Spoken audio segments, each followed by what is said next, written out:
नमस्कार दोस्तों, मैं डॉक्टर जितेंद्र मालविया।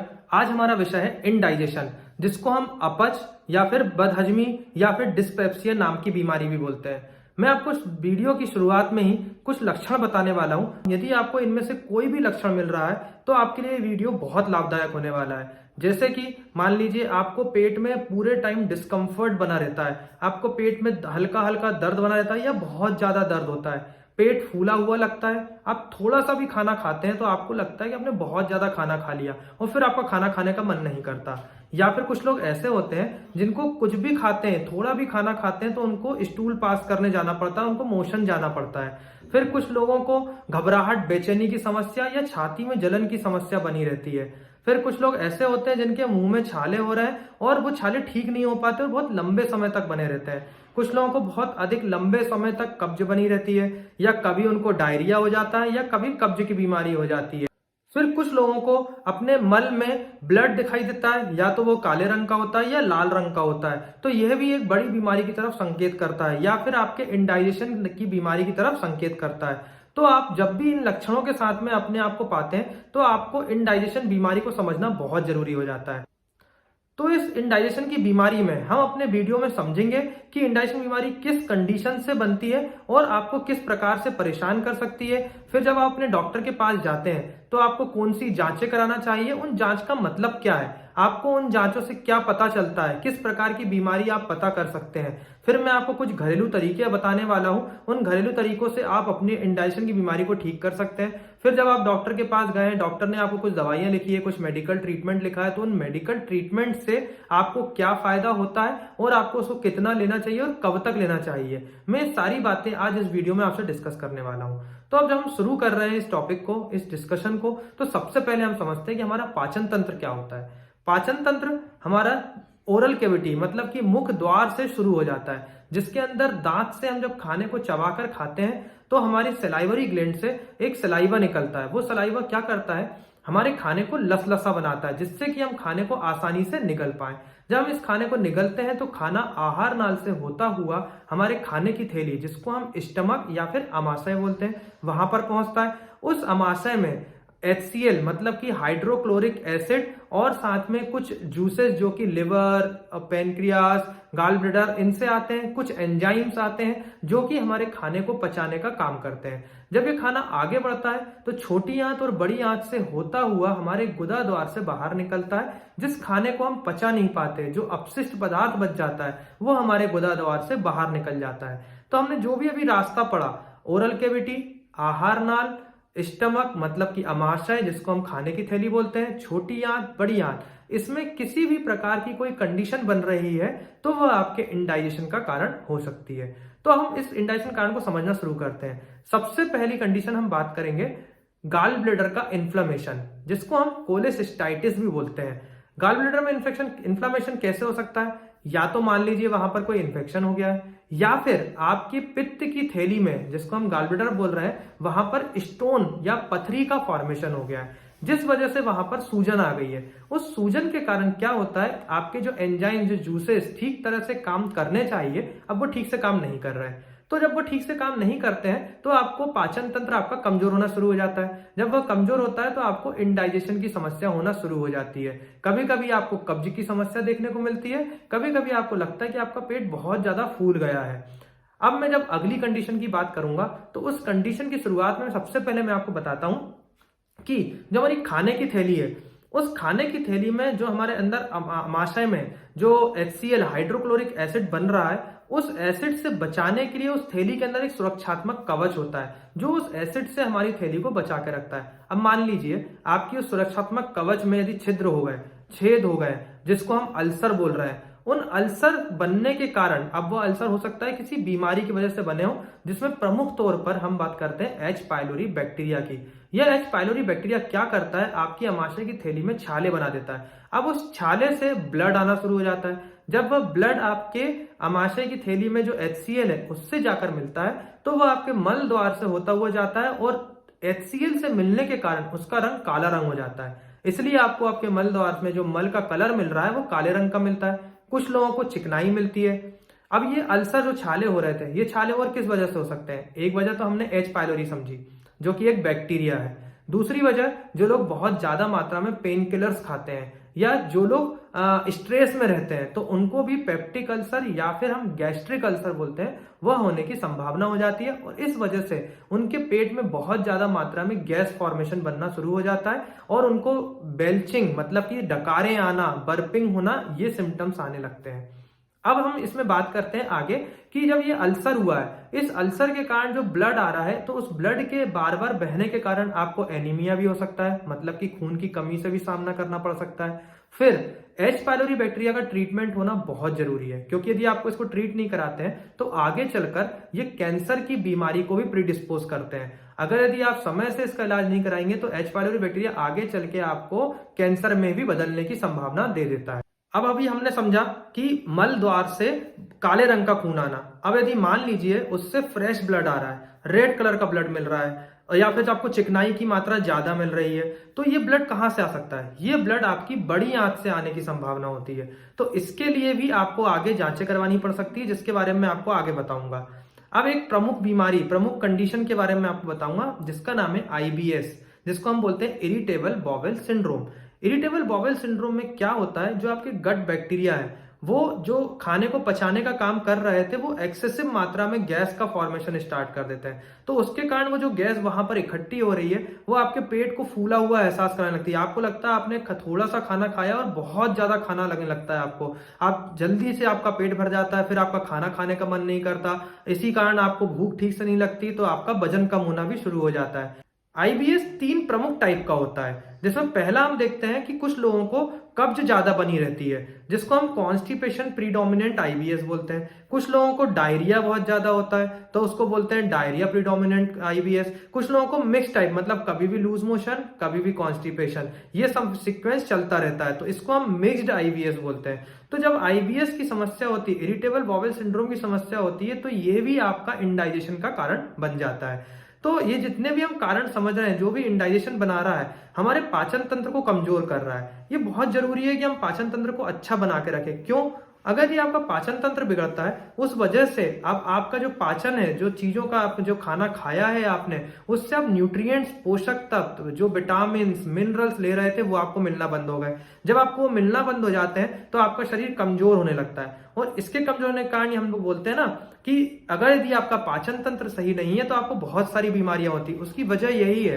क्या होता है, जब आपको पोषक तत्व ही नहीं मिल पाएंगे तो आपके शरीर में इम्यूनिटी नहीं बन पाएगी। जब आपकी रोग प्रतिरोधक क्षमता कम होती जाएगी, आपका शरीर कमजोर होता जाएगा, वजन कम होते जाएगा, तो आप धीरे धीरे धीरे धीरे बहुत सारी प्रकार की बीमारियां बनाते जाएंगे, जो कि इंडाइजेशन से अलग होगी। अब इंडाइजेशन की वजह से होने वाली बीमारियां हैं। अब मैं आगे इंडाइजेशन के कुछ और कारण बताता हूं आपको, जैसे कि स्टमक में कैंसर हो जाना, या फिर आहार नाल में कैंसर हो जाना, या फिर छोटी आंत का कैंसर, या फिर बड़ी आंत का कैंसर। कुछ लोग बहुत ज्यादा मात्रा में एंटीबायोटिक का उपयोग करते हैं, उन लोगों को भी इंडाइजेशन का सामना करना पड़ता है। कुछ लोगों की जो दिनचर्या की आदतें हैं वो अलग होती हैं, उसके कारण उनको इंडाइजेशन का सामना करना पड़ता है। जैसे कुछ लोग खाना खाने के तुरंत बाद चाय पीना पसंद करते हैं। यदि आप खाने के बाद चाय पी रहे हैं तो ये आपके इंडाइजेशन का एक और कारण है। इसलिए आपको या तो चाय नहीं पीना है खाने के बाद, या फिर खाने के साथ में उसका गैप रखना है। फिर कुछ लोग कैफीन का बहुत ज्यादा सेवन करते हैं, कुछ लोग अल्कोहल का सेवन करते हैं, कुछ स्मोकिंग बहुत ज्यादा मात्रा में करते हैं, तो इन सभी लोगों को इंडाइजेशन की समस्या हो जाती है।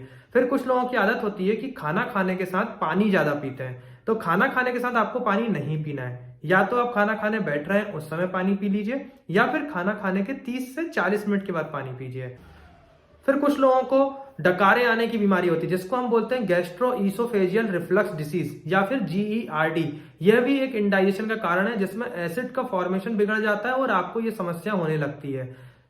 अब मैं आपको बताता हूं कि जब आप अपने डॉक्टर के पास जाते हैं तो आपको अपनी समस्याओं को कैसे बताना है। जब डॉक्टर के पास जाते हैं, आपको जो जो लक्षण महसूस हो रहे हैं, जितने भी प्रकार के लक्षण हो रहे हैं, आपका पेट फूलता है, पेट में दर्द बना रहता है, खाना खाने के बाद आपको फिर से मोशन जाना पड़ता है, आपको लंबे समय तक कब्ज बनी हुई है, मल द्वार से खून आता हुआ दिख रहा है, या फिर मल द्वार में मल में आपको चिकनाई आती हुई दिख रही है, आपको भूख ठीक से नहीं लग रही है, आपका वजन कम हो रहा है, ये जितने भी लक्षण आपको हो रहे हैं, इनमें से कुछ भी लक्षण होता है, आपको कोई भी लक्षण नहीं छोड़ना है, सारे लक्षण अपने डॉक्टर को बताने हैं। जब ये सारे लक्षण डॉक्टर सुनता है तो सबसे पहले वह आपके पेट का इंस्पेक्शन करता है।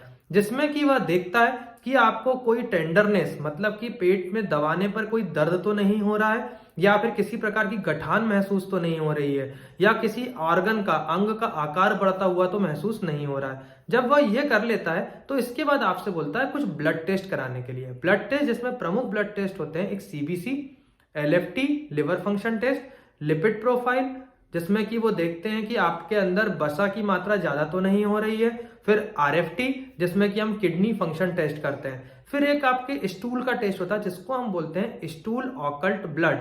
जिन लोगों को मल में खून आने की समस्या होती है, इस टेस्ट से इजीली पता चल जाता है कि आपको समस्या किस प्रकार की हो रही है। फिर इसके बाद आपके डॉक्टर आपसे बोलते हैं, अगर यदि इन समस्याओं में कुछ समझ में आ रहा है तो वो आपसे बोलते हैं एक पेट का एक्सरे करवाइए। पेट का एक्सरे करवाने का क्या फायदा है? जब हम पेट का एक्सरे कराते हैं तो उसके अंदर हमको फ्लूइड लेवल देखने को मिल जाते हैं। हमको लगता, कभी कभी कुछ डॉक्टर्स इजीली पता कर पाते हैं कि कोई गठान तो नहीं दिख रही है, किसी ऑर्गन का आकार तो नहीं बड़ा हो रहा है। ये सारी चीजें हम एक्सरे में देख पाते हैं।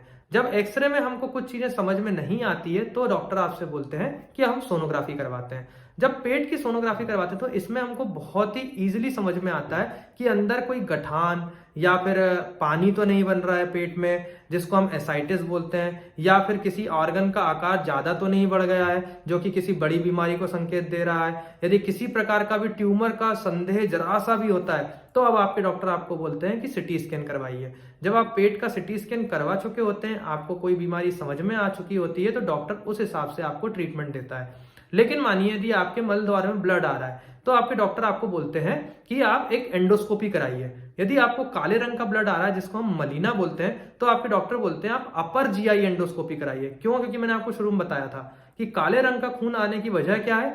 हमारा हाइड्रोक्लोरिक एसिड, जो कि कहां बनता है? खाने की थैली में। तो खाने की थैली में बनता है तो हमको ऊपर का जो रास्ता है उसको चेक करना होगा। ऊपर के रास्ते को चेक करने के लिए एक रबर की नली होती है जो आपके मुंह के रास्ते से अंदर ईसोफेगस से होते हुए खाने की थैली तक जाती है, और खाने की थैली से छोटी आंत का जो शुरुआती पार्ट, जिसको हम ड्यूडेनम बोलते हैं, वहां तक जाती है।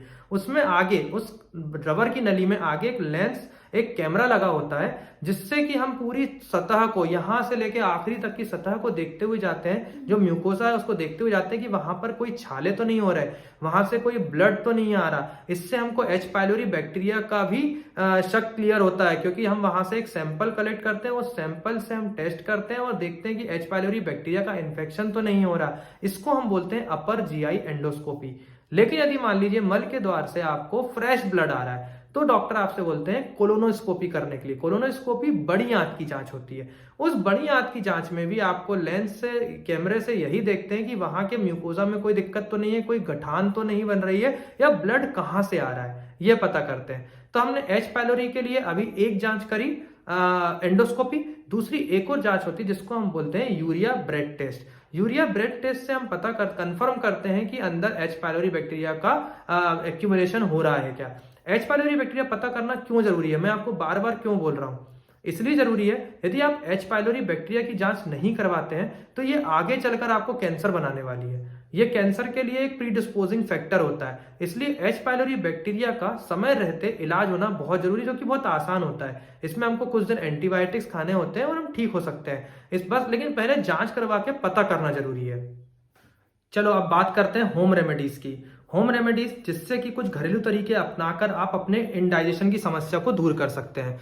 इसमें आप सबसे पहले क्या ले सकते हैं? सबसे पहले जब सुबह उठते हैं तो एक ग्लास गुनगुना पानी करना है, उसके अंदर एक चम्मच त्रिफला पाउडर आप उपयोग कर सकते हैं।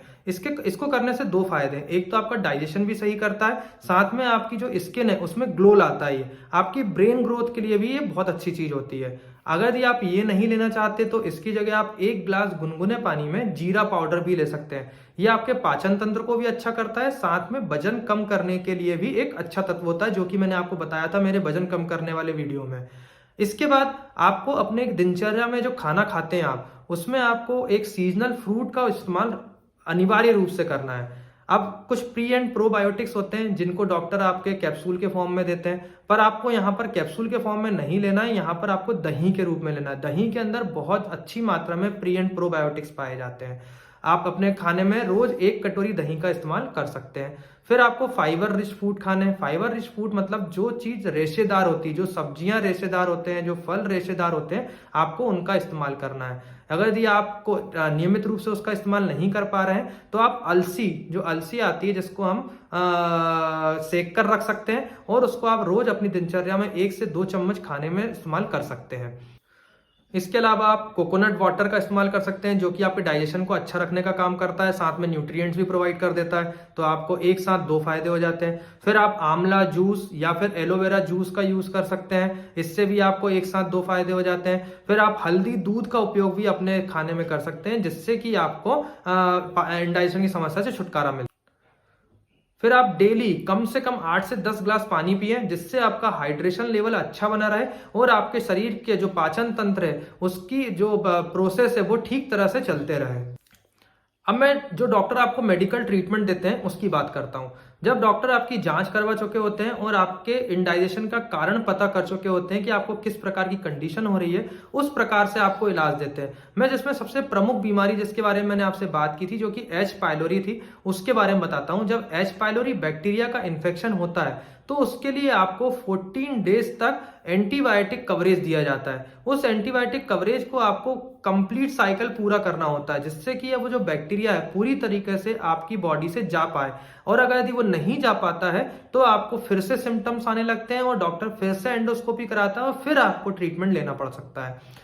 अगर यदि आपको नॉर्मली इंडाइजेशन या गैस ज्यादा हो रही है तो आपको डॉक्टर लेक्सेटिव्स देते हैं, एंटासिड्स देते हैं। एंटासिड जिनको कि आप सुबह खाली पेट खाते हैं, या फिर कभी कभी डॉक्टर यदि आपको ज्यादा बर्पिंग की समस्या है या आपको जो जिन लोगों को छाती में जलन की समस्या होती है, तो उनको डॉक्टर खाना खाने के पहले दोनों टाइम आधा घंटा पहले आपको एक एंटासिड लेने की सलाह देते हैं।